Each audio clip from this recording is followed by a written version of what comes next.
Hello, thanks for joining us. I'm Nick Johansson. And I'm Mel Edgar. Today on Langara News, we're bringing you stories from around Vancouver, Canada, and the world.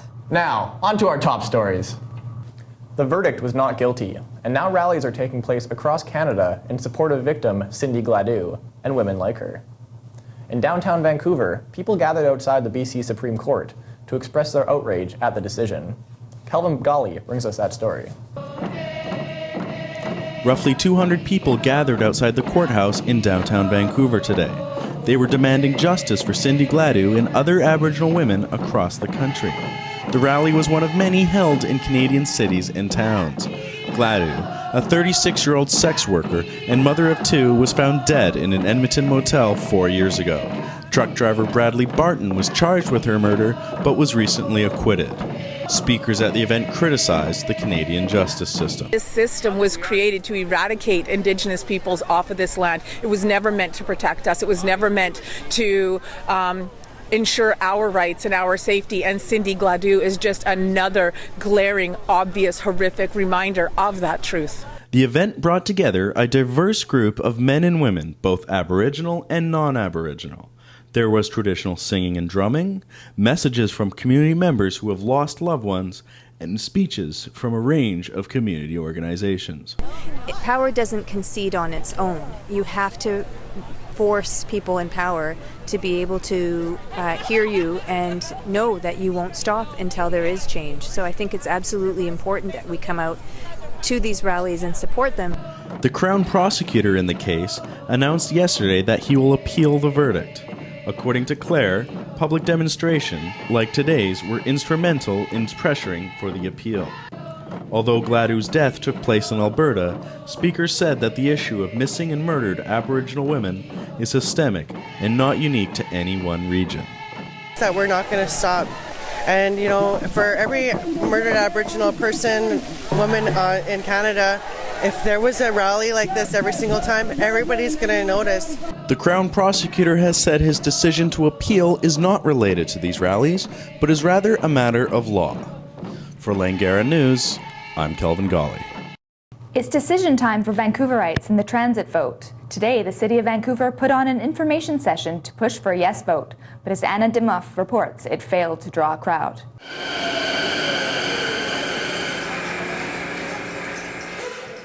The ballots for the transit referendum are out.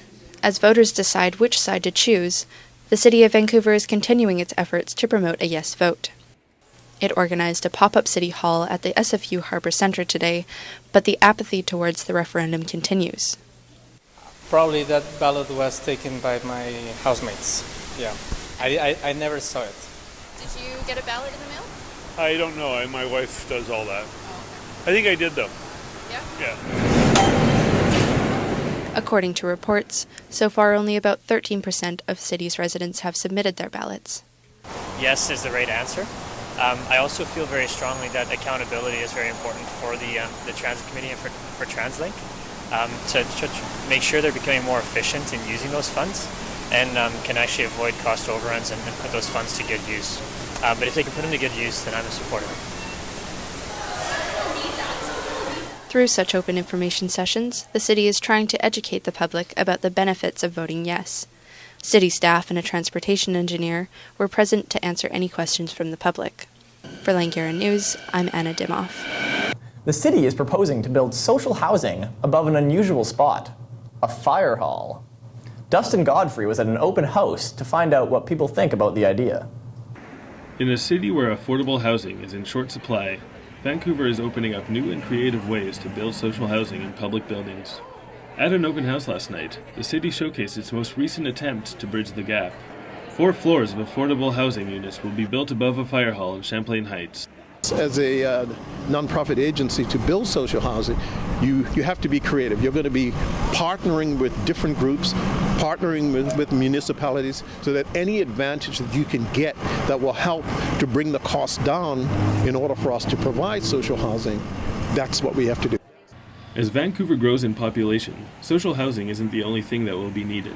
Along with basic amenities, emergency services will need to expand to accommodate more people.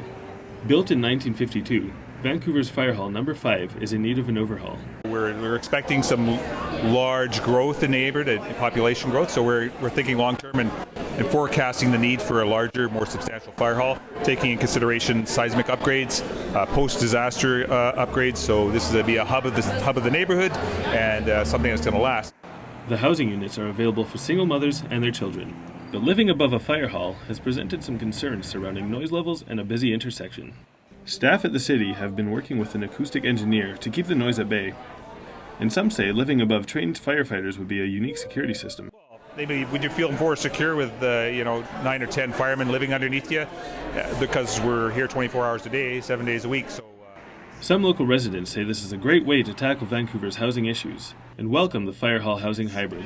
I lived in Edmonton, and there, was a long time ago, there, every time they built a public building, they built a theater. So there were a lot of theaters and a lot of places for people to perform. We are really short of places for people to live, so it makes sense to have a policy of using public buildings to incorporate housing. I think it's really great. For Langara News, I'm Dustin Godfrey. Easter long weekend is right around the corner, and many Lower Mainland residents will be hitting the roads visiting family and friends. But with changing drug laws and the rising number of marijuana dispensaries, police are concerned about the increase in so-called drug driving. James Smith has the story. Vancouver police are raising the alarm about drug driving. Despite a significant decrease in drunk driving, operating a vehicle while under the influence of drugs, especially marijuana, is on the rise. So unfortunately, we do see that. There may be a misconception with some people that they believe it's okay to consume marijuana or another drug, medical, illicit or otherwise, that won't put them in an impaired state, but it certainly will. A recent article in the BC Medical Journal cites a roadside survey that found 10% of BC drivers had at least one drug in their system, while only 8% had been drinking. Cannabis accounted for 12% of drug use. We are seeing more people consuming marijuana within the public. That would lead us to believe there is an increased risk through consumption, that more people may make that choice. Police say there's a misconception that marijuana intoxication is less severe than that of other drugs or alcohol, raising concerns that the growing number of dispensaries in the city could lead to an increase in impaired driving. However, residents are less convinced. It's still increasing the responsibility of the culture, because the dispensaries are places that you can go and smoke. You don't necessarily need to take a joint and then drive. I think everyone's always been getting high. The fact that the dispensaries are here just makes it more obvious. I don't know if the police have anything to do with it. I think the responsibility of is really on us. Charles Verabioff, director of the BC Pain Society, acknowledges the dangers posed by driving under the influence of marijuana. He says dispensaries like his should be held accountable for the products they sell, and that the government should step in to ensure that cannabis products are consumed responsibly. Yeah, definitely. The city needs to come in, they need to regulate us, they need to issue us licenses, and they need to cap it at, let's say, 20 or 30 dispensaries across Vancouver. Marijuana is not going away. There does need to be a screening process that can tell if you're impaired or not. It's a different impairment than alcohol or prescription drugs, but it does have to be treated as an impairment. Police say drug laws are changing, but in the meantime, they will continue to enforce the law as it currently stands. For Langara News, I'm James Smith. The world's best food truck tour has hit Vancouver. One of the many participants is Feastro, the Rolling Bistro. And as Tanya Camiso tells us, it seems Vancouver has become a driving force in the food on wheels business. The Purple Taco Truck on Howe Street has become a home for Keaton Doig. After working as a chef and whistler, Doig craved a change of pace. He decided to get out of the kitchen and roll into the food truck industry. I needed a job, and I figured this was a lot better than a regular kitchen, and I was 100% correct. Doig says Vancouver's food truck scene is how hungry folks can get a taste of healthy food unique to the Lower Mainland. A lot of them are pretty great quality food, and I mean, it's a lot more local style food. It's more authentic, and you're going to get better ingredients than when you're going to a chain restaurant. So if you want that actual Vancouver food, you're going to want to go to a food truck. Some Vancouverites enjoy the food truck experience more than restaurants. Despite its convenience, quality isn't compromised and options are plenty. They're a great experience. They make great food, great quality. A lot of restaurants, they bash them for taking away from their business, but they do a great service providing great food. There's so much variety. Like there's tacos here and grilled cheese there, and The quality of food is pretty high, I would say. As the food truck tour ramps up, Doig is looking forward to the increase in business. We've seen a bit of increased business with that, but I mean, it's just starting up, so we should see a big influx of people pretty soon. As for careers, Doig is pretty satisfied with running the food truck. My dream job? It's probably among my top 5 for sure. For Langara News, I'm Tanya Camiso. Spring is blooming in Vancouver, and with it, the cherry blossoms. They came a little early this year, but there are still plenty of petals and events to enjoy. The annual Cherry Blossom Festival got underway today with the Cherry Blossom Jam. Our Bailey Nicholson went downtown to take in the tunes. The 9th annual Cherry Blossom Festival kicked off today with the Cherry Jam, a concert featuring an eclectic mix of performances. The festival runs through April, but the warm winter drew the delicate blooms out earlier than expected.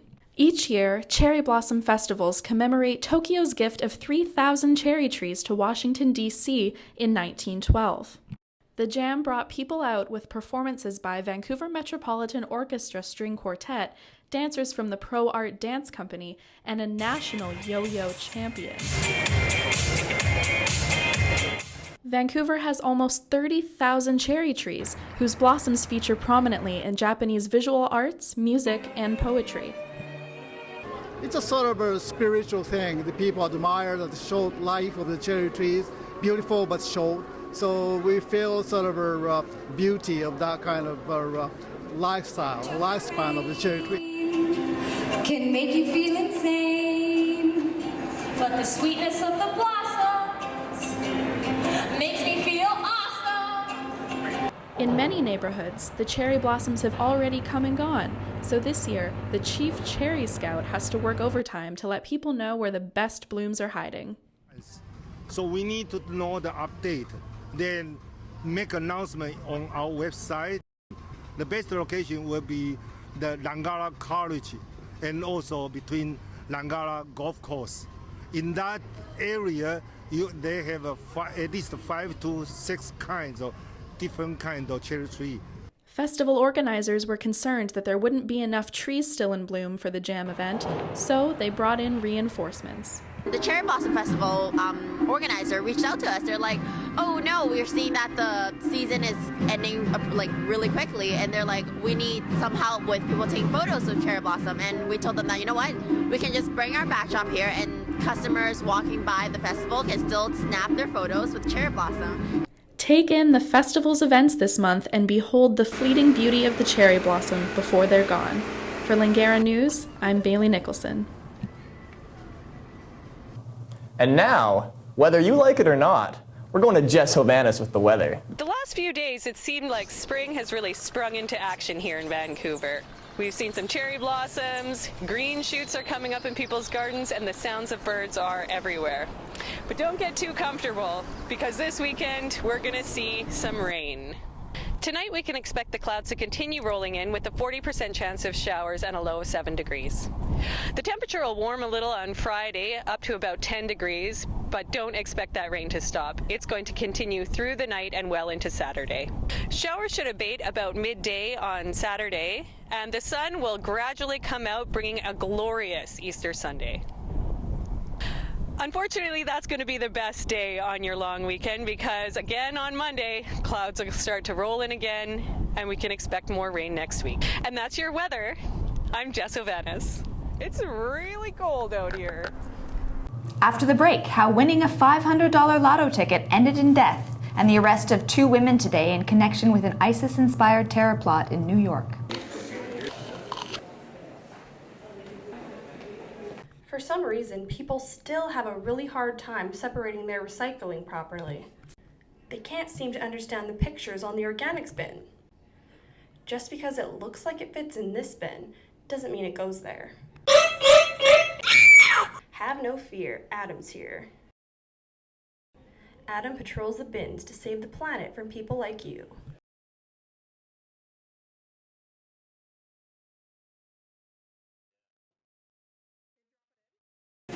Recycle or you're trash. Go, Shannon. Hey! Wait! What the hell, man?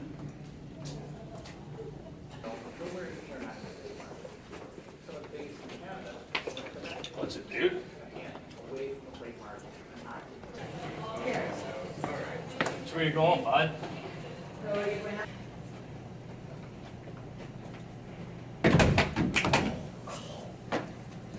There he is. Is that him? Take that. 2 women were arrested Thursday for attempting to build and detonate bombs in New York City. The women, who refer to themselves as real bad bitches, allegedly self-radicalized through ISIS materials found on the internet. The pair had allegedly been planning to bomb targets, such as a military base or police funeral. Investigators say the 2 former roommates have been on their radar for nearly 2 years. 147 people are dead and 79 are injured following an attack on Garissa University by Al-Shabaab, a Somali militant group linked to Al-Qaeda. 4 gunmen occupied the university, holding Christians hostage and freeing Muslims. The 4 gunmen were all killed.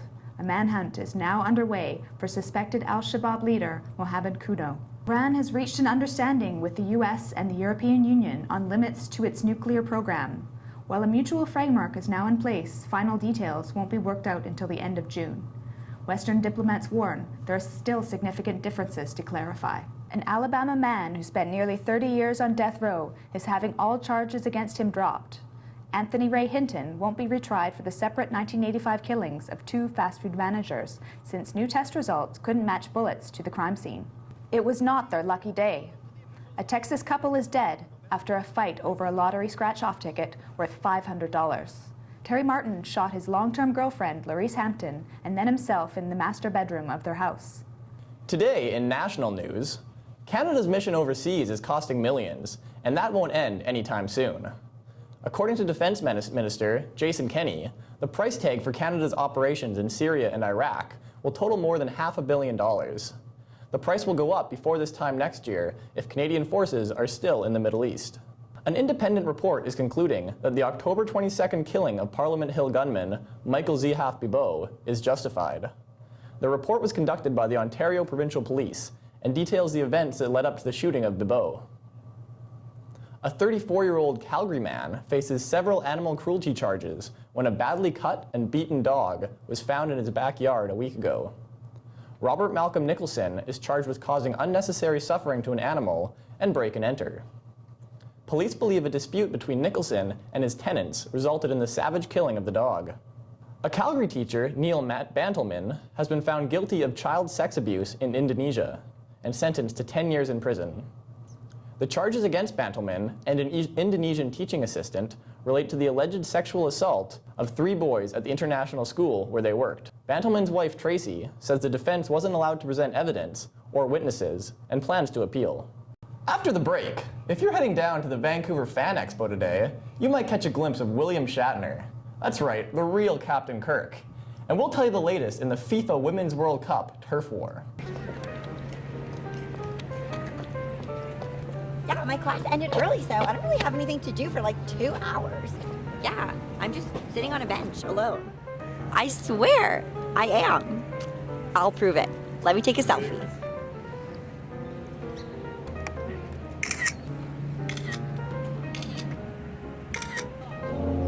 If you keep making that face, it's gonna get stuck like that.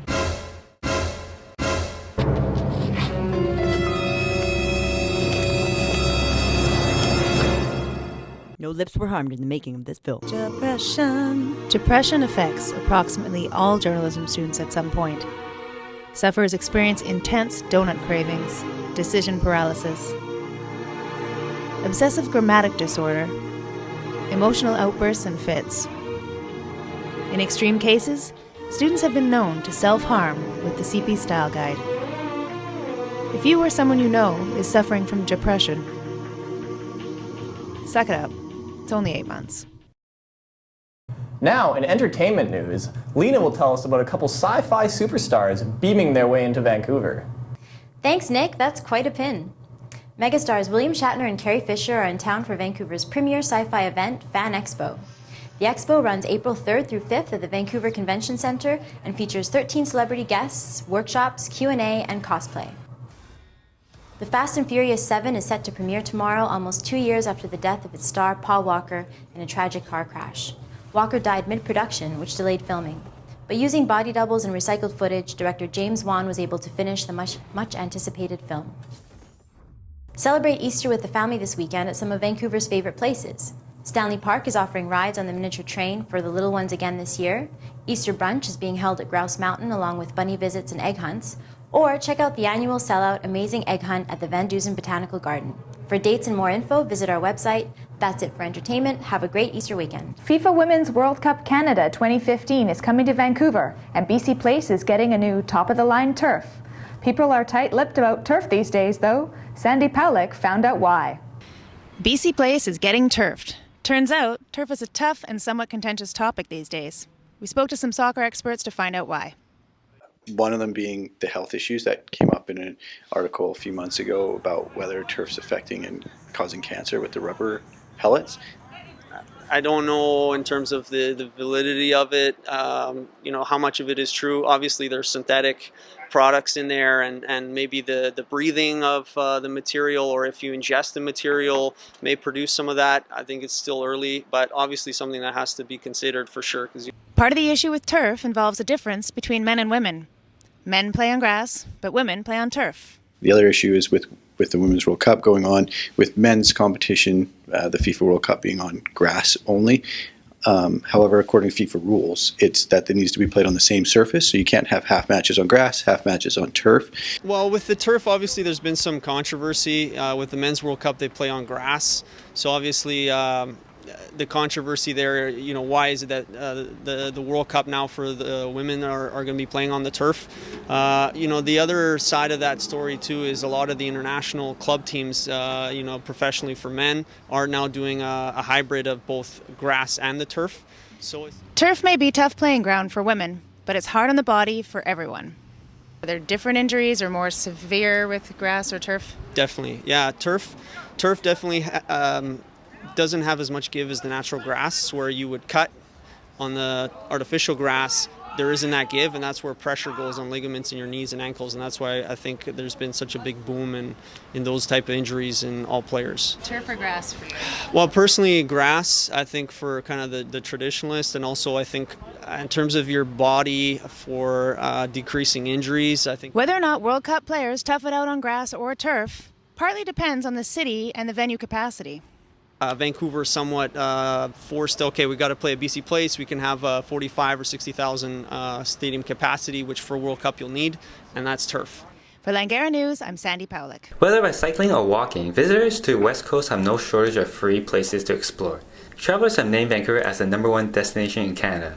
Some are drawn to the city by its natural beauty. Just here. Here. Yeah. This is beautiful.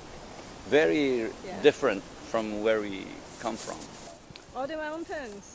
There's no mountains in Toronto, To wander and have a look at all the buildings and the beautiful gardens and the huge tulips that you've got growing here in the cold. Yeah. It's too hot at home to grow those. And the big seagull that just flew away. It's really just having a look at the city itself, because it doesn't seem as shrouded in shade as what Sydney City to me is when I go in there.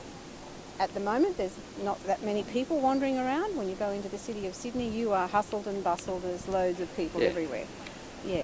Stanley Park's ocean view is one of the popular attractions. We want to come to Grouse Mountain and also the Stanley Park. Nice park, we're going to go cycle around it now. What else was there? And just the scenery was amazing to come see. And Catalonia Bridge, suspension bridge, something amazing. Don't get it back home, so thought we'd come here for that. For locals, Vancouver has many options for free activities. So I think there's a lot of stuff that it's definitely a great place to spend the day without spending any money, come and bring a picnic and go to the park. There's so many parks that you can go to. In fact, a part of the city for all to experience is public art. I think when people visit here, they realize there's a lot more to Vancouver, just the outdoor beauty, and that public art is definitely a way to attract people. We're not really known, I would say, for our art gallery, so why not bring the art out into the space where people are, which is outdoors, which I think is really great. For Langara News, I'm Tony Su. Well, I know I'll be looking to get outside this weekend. Yeah, those are some fun activities there, Nick. No doubt. For the Langara Voice, I'm Nick Johansson. And I'm Mel Edgar. You keep smiling, Vancouver.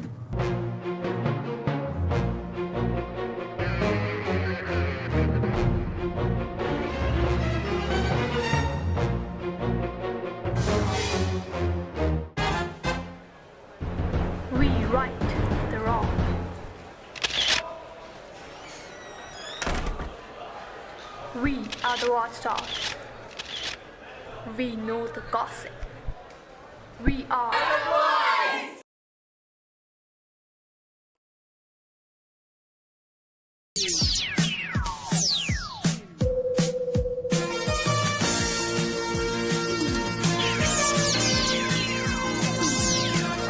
Sunday, the sun will come up, and that's all I got, because I didn't read the whole thing. That's where we stop it. Okay.